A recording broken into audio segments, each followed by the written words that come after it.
Public मुझे एक तो बार काउंसिल का इलेक्शन की अनाउंसमेंट थी मेरे में, दिल्ली बार काउंसिल का इलेक्शन आ जाएगी, लेकिन उनसे भी महत्वपूर्ण दो और विषय थे। पहला ये कि हर एक डिस्ट्रिक्ट में देश की SC ST OBC और माइनॉरिटीज़ के लॉयर्स की एक टीम बनानी, जो ना सिर्फ वकीलों की लड़ाई लड़ेंगे बल्कि जो आम जनता है SC ST OBC और माइनॉरिटीज़ की, उसकी भी लड़ाई इंसाफ दिलाने की लड़ेंगे, ताकि उनके साथ जो जुल्म और ज़्यादती हो रही है उसको रोकने में एक बहुत अहम भूमिका या रोल निभा सके। तीसरी बात ये थी कि बार काउंसिल के इलेक्शंस अपने आप ही, जो बार काउंसिल के चेयरमैन हैं मनन कुमार मिश्रा जी, उन्होंने 2 साल के लिए पोस्टपोन कर दिए। वो डेमोक्रेसी के साथ, लोकतंत्र के साथ बहुत बड़ा धोखा है और गैरकानूनी है।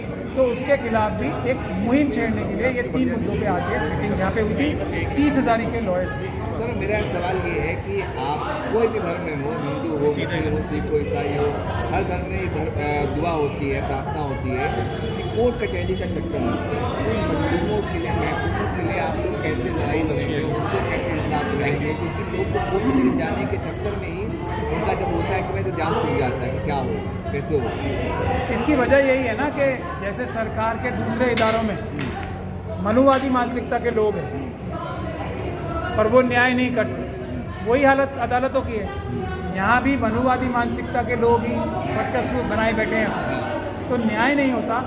जिस तरह से पुलिस के पास, पुलिस हमारी हिफाजत के लिए होती है ना, तो एक आम नागरिक को पुलिस को देख के खुश हो जाना चाहिए ना, लेकिन एक डर का।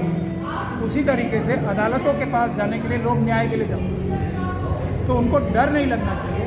तो ये सिस्टम जो है सुधारने के लिए भी, बाकी सारे लोग जब फेल हो चुके हैं, तो जो असली ईमानदार, शरीफ और बहादुर लोग हैं SC ST OBC और माइनॉरिटीज़ के, जब वो लोग अदालतों में मजबूती से अहदों पे आएंगे, अदालतों में और बार में, उनके वकीलों में, तो आप देखेंगे कि लोग न्यायालयों में आने से डरेंगे नहीं और उनको इंसाफ और न्याय भी जल्दी से मिलेगा। ऐसा नहीं होगा कि करोड़ों करोड़ों केस अभी पेंडिंग है अदालत में। तो क्या आप लोग इसके लिए कुछ योजना बना रहे हैं? वही योजना बना रहे हैं ना कि पहले तो हम एक डिस्ट्रिक्ट वाइज, भानु जी ने भी आपको बताया होगा और यहाँ से स्टेज से भी अनाउंस किया, डिस्ट्रिक्ट वाइज हम बहुजन वकीलों की एक टीम बनाएंगे। वो टीम जो है ये लड़ाई लड़ेगी और वो टीम जब बन जाएगी तो हमारी लड़ाई सड़कों पे भी उतरने में लोगों को आसानी होगी, क्योंकि सबसे ज़्यादा प्रॉब्लम आज जो दुरुपयोग हो रहा है भ्रष्ट पुलिस अधिकारियों का हो रहा है, सरकारें जो कर रही हैं, तो उसके खिलाफ भी एक मजबूत रिएक्शन या सपोर्ट आम लोगों को देने के लिए ये टीम बनाई।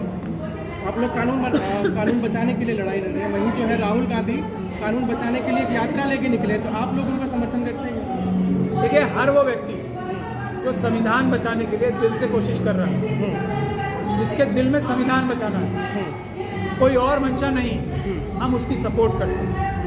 आज देश के सामने सबसे बड़ी समस्या है, चाइना ने हमारे देश की 1000 किलोमीटर ज़मीन छीन ली है, उसको वापस लेना इस देश की सबसे बड़ी ज़रूरत है, संविधान की सबसे बड़ी रक्षा है। क्योंकि अगर टेरिटोरियल इंटेग्रिटी नहीं रही देश की, तो बाकी सब चीज़ें तो बाद में आती हैं। 2 ही चीज़ें सबसे महत्वपूर्ण है, भारत देश की ज़मीन और भारत देश के नागरिक, तो दोनों ही आज खतरे में हैं। लेकिन नागरिकों की जिम्मेदारी है पहले भारत देश की ज़मीन की रक्षा करने के लिए चाइना के खिलाफ एक बड़ा महाज खोलें। मैं ये समझता हूँ कि हम लोग इसकी शुरुआत करेंगे और पूरे देश के लोगों को इसमें साथ। तो कहते हैं कि ना कोई घुसा है ना कोई अंदर आया है, वो झूठ बोलते हैं। एक गाना भी आपने सुना होगा ना, एक बहुत फेमस हो रहा है, वो मोदी जी के लिए है, वो झूठ बोलते हैं, वो झूठ बोलते हैं। तो ये इतना बड़ा झूठ वो बोलते हैं, जो लद्दाख के कॉरपोरेटर हैं इलेक्टेड, वो वहाँ धरना दिए बैठे हैं कि चाइना हमारी ज़मीन ले गया और हमारे नागरिक अपनी जहाँ पे जो गाय भेड़ बकरी चराने जाते थे वहाँ पे नहीं जा पा रहे हैं। तो मोदी जी तो कुछ भी बोल सकते हैं, झूठ बोलने की तो कोई लिमिट है ही नहीं। मैं बोल रहा हूँ कि मोदी जी इस बात पे झूठ बोल रहे हैं, करें डिफेमेशन मेरे खिलाफ। अगर सच्चे हैं और मैं झूठा हूँ तो डिफेमेशन केस करें मेरे खिलाफ। सर, क्या लगता है, आपने फ्रंट का भी ऐलान किया कि तो ऐसे में जब ऑलरेडी वहाँ पर जो लोग बैठे हैं वो पावरफुल है, तो ऐसे में ये लड़ाई कितनी आसान? हम फ्रंट नहीं बनाने की बात करें, हम वकीलों की टीमें बनाने की बात करें। पूरे देश में, हर एक डिस्ट्रिक्ट में, हर एक तहसील में, हर एक गांव में, हर एक स्टेट और नेशनल लेवल पे। तो वो जो आप बनाएंगे वो कितनी मददगार साबित होगी आपकी लड़ाई में, क्योंकि जो जितने भी ज़्यादातर पोस्ट है वहाँ पर मनुवादी बैठे हैं, जैसे आप देखते हैं ज़्यादातर पोस्ट होल्डर वही है, तो कितनी लड़ाई होगी? क्या वो इन्फ्लुएंस नहीं कर सकते जब आप लोग वहाँ लड़ेंगे? देखिए बिल्कुल कर सकते हैं, आपकी बात 100% ठीक है, लेकिन आज़ादी की लड़ाई में भी सबसे ज़्यादा रोल वकीलों का रहा था। आज भी एक संविधान बचाने की लड़ाई है तो उसमें भी रोल वकीलों का ही रहेगा, लेकिन आज की लड़ाई एक अलग तरह की लड़ाई है जहाँ पे संविधान को इम्प्लीमेंट करने की लड़ाई है, जो इम्प्लीमेंट नहीं हो रहा है। तो उसमें SC, ST, OBC और माइनॉरिटीज़ के लोगों की जिम्मेदारी सबसे बड़ी है कि संविधान को इम्प्लीमेंट करें, हर एक को न्याय दिलवाएं, हर एक देश के व्यक्ति। अभी आप SC/ST एक्ट की बात कर रहे थे, कुछ दिनों पहले जंतर मंतर पर धरना हुआ था, सवाल समाज का कि SC/ST एक्ट का दुरुपयोग हो रहा है, आतंकवादी से भी ज़्यादा खतरनाक ये कानून को हटाया जा सकता है, मांग करेंगे। तो देखिए वो उनकी ओपिनियन है, वो उनको उनकी ओपिनियन मुबारक हो। देश में दो ही तो वाद है ना, एक अम्बेडकरवाद, एक मनुवाद। तो मनुवादियों को अपनी बात कहने का अधिकार है और हमें अपनी बात कहने का अधिकार है। हम अपनी बात कहेंगे कि संविधान से देश चलेगा। सुप्रीम कोर्ट तक ये कहती है कि अगर इस देश में न्याय व्यवस्था कायम करनी है तो सबसे पहले शेड्यूल ट्राइब को न्याय मिलना चाहिए। तो अब मनुवादी तो कुछ भी कह सकते हैं उनका, लेकिन मोदी जी भी तो OBC जाति से आते हैं। नहीं कहते तो है। अब उनकी किसी भी बात पे भरोसा करने में मुझे तो बहुत परेशानी होती है, शक की नज़र से ही देखा जाता है। वो तो बहुत कुछ बोलते हैं, उनके सगे भाई बोलते हैं कि मोदी जी और उनके किसी भी भाई बहन ने कभी चाय नहीं बेची, तो और वो बोलते हैं कि मैंने चाय बेची ट्रेनों में। तो ये उनकी डिग्री के बारे में भी तरह तरह के सवाल उठते हैं, वो तो पता नहीं क्या क्या बोलते हैं, सच नहीं बोलते। पहले जो है दलित को बनाया राष्ट्रपति और आप ट्राइब को बना रहे हैं, तो कहाँ वो गलत कर रहे हैं? उनको हक दे रहे हैं, अधिकार दे रहे हैं। बाबा साहब ने जो रिप्रेजेंटेटिव डेमोक्रेसी की बात कही थी, उसका मतलब ये था कि जिन लोगों की आवाज़ है, जिन लोगों का मत है, उस मत से चुने हुए जो लोग जाएंगे वो उनकी असली आवाज़ होंगे। जो किसी पॉलिटिकल पार्टी के नुमाइंदे होंगे या उनके अपॉइंटेड लोग होंगे, वो असली आवाज़ नहीं होती। ये तो बाबा साहब ने बात कही है। ये राष्ट्रपति बने या कुछ भी बने, लेकिन बाबा साहब का ऐसा मानना था कि ये अपने लोगों की सही आवाज़ नहीं है। ये बाबा साहब का मानना था और यही हम लोगों का भी मानना है।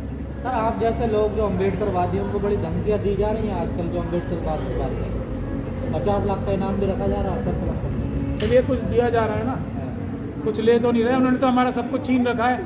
अब चलिए धमकियाँ ही सही, कुछ तो दे रहे हैं, लेकिन उनकी धमकियों से कुछ होने वाला नहीं है। हम लोगों को वो मार सकते हैं, लेकिन एक को मारेंगे तो 100 लोग हमारी लाइन पे चढ़ने के लिए तैयार हैं। तो इनको नुकसान ही होगा हम लोगों को मारने के लिए। अगर मारेंगे तो उसका खमियाजा भुगतेंगे। और जो ये धमकियां देते हैं, इनका काम ही यही है ना। ये तो मनुवादियों का आज से नहीं, शुरू से यही काम, गलत काम करेंगे और उसको मनवाने के लिए ताकत का नाजायज़ इस्तेमाल करेंगे। और सर ये तो संत है ना, ये तो सद्भावना की बात करते हैं ना, संत तो होते ये सारे। मनुवादी संत हैं, आप समझिए बात। मनुवादी संत हैं, संत नहीं है। सिर्फ संत होते तो ऐसी बात कभी नहीं करते। तो ऐसे लोगों को जेल में नहीं होना चाहिए? जेल में होना चाहिए और होंगे जल्दी, आप चिंता ना करें। हम लोग अभी मरे नहीं हैं। हम लोग इनके खिलाफ, राजेंद्र पाल गौतम जी अगर किसी अच्छे वकील को, भानु जी को करेंगे तो ये सब जेल में होंगे।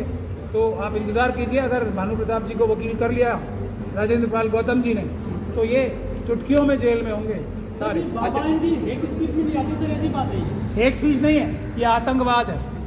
हेट स्पीच तो बहुत छोटी बात है, आतंकवाद है। मैंने आपको कह दिया ना, राजेंद्र पाल गौतम जी अगर भानु प्रताप जी को वकील कर लेंगे तो ये जेल में मिलेंगे आपको चुटकी बजाते सब। अच्छा, ये अब इतना बड़ा फॉर्मूला दे दिया मैंने। परवेज वर्मा मुसलमानों के बहिष्कार की बात करते हैं, नरसिम्हानंद और जो है जंतर मंतर पे नारे लग के मुसलमान काटे जाएंगे, राम नाम चिल्लाएंगे। उन लोगों को कुछ नहीं होता। दूसरी तरफ आजम खान को सजा हो जाती है, 3 साल सजा चली जाती है। जो लोग संविधान का ही बहिष्कार कर रहे हैं, वो आजम खान क्या या कोई और क्या, तो ये लोग तो आतंकवादी है ना। ये आतंकवादी लोग हैं। और जब इनके खिलाफ आतंकवादी, बिल्कुल, क्या मना है देश की संसद में आतंकवादी? क्या कर रहे हैं? अभी देखिए साध्वी प्रज्ञान सिंह ठाकुर के ऊपर तो वो केस, तो उसमें मैं भी, मेरा भी वो था, वकील था मैं। वो तो उनके ऊपर तो केस चल रहा है आतंकवाद का।